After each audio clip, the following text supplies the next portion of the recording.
বিয়ের ক্ষেত্রে ছেলের বিল্ডিং ঘর আছে কিনা যাচাই করার আগে বিল্ডিং ঘরের মানুষগুলো মানুষ নাকি অমানুষ তা যাচাই করা জরুরি। দুপুর 2টায় স্বামীর বুকে মাথা রেখে ঘুমাচ্ছিলাম। এমন সময় শাশুড়ি বাইর থেকে বলে ওঠে, বিনিতা, বিয়ের 1 বছর পার হয়ে গেল, কবে তোমার বাবা মা যৌতুক দেবে? নিশ্চুপ হয়ে শুনলাম। কি হলো, উত্তর দিচ্ছ না কেন? একটু আগেই তো স্বামীর সঙ্গে ফিস ফিস করে কথা বললে। ভিতর থেকে উত্তর দিলাম, মা, আমাদের পরিবারে একটু সমস্যা চলতেছে, অপেক্ষা করুন, দিয়ে দিবে। এই অপেক্ষা অপেক্ষা আর ভালো লাগে না। তোমার বাবা মাকে ফোন দিয়ে বলো এই সপ্তাহের ভিতরে আমাদের টাকা চাই। ঠিক আছে মা, বলবো। 1 সপ্তাহের ভিতরে টাকা দিতে না পারলে এই সংসার আর হবে না। শাশুড়ির মুখে এমন কথা শুনে বিনিতা তার স্বামীকে বলে, অভয়, তুমি একটু মাকে বুঝাও না প্লিজ। আমাদের বাড়িতে বর্তমান অনেক সমস্যা চলছে। আমি এইসবে নেই বিনিতা।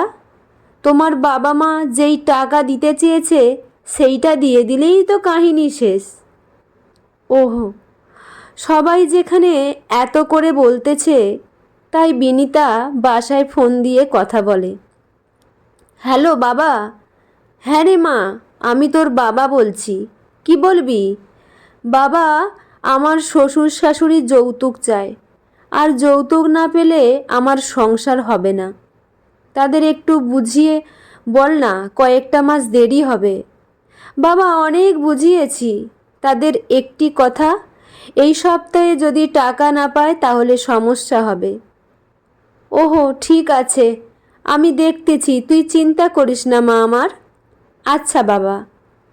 এর ঠিক 2 দিন পরে বিনিতার বাবা যৌতুকের সব টাকা নিয়ে মেয়ের বাড়িতে চলে যায়। টাকা পেয়ে সবাই বেশ খুশি, কিন্তু বিনিতার মুখে হাসি নেই। কারণ সে জানে না তার বাবা এত তাড়াতাড়ি টাকা কোথায় পেল।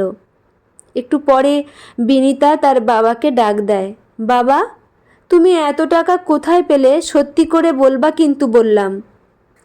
আরে তুই এসব চিন্তা করিস না, প্লিজ বাবা বলো, আমার প্রশ্নের উত্তর দাও। আমাদের বাড়ি ভিটা সব বিক্রি করে দিয়েছি মা এই টাকার জন্যে। কি, তোমরা এখন থাকবে কোথায়? আমাদের চিন্তা করিস না, তুই সুখে থাকলেই আমাদের সুখ। বাবার মুখে এমন কথা শুনে বিনিতা নিস্তব্ধ। বাবাকে আর কি বলবে ভেবে পাচ্ছে না।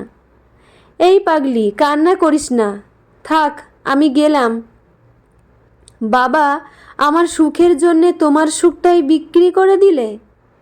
বিনিতার কথা শুনে বাবা মুচকি হেসে চলে যায়। এটাই বুঝি বাবা মায়ের ভালোবাসা, এটাই বুঝি তাদের আত্মত্যাগ, এটাই বুঝি একটা বটগাছের ছায়।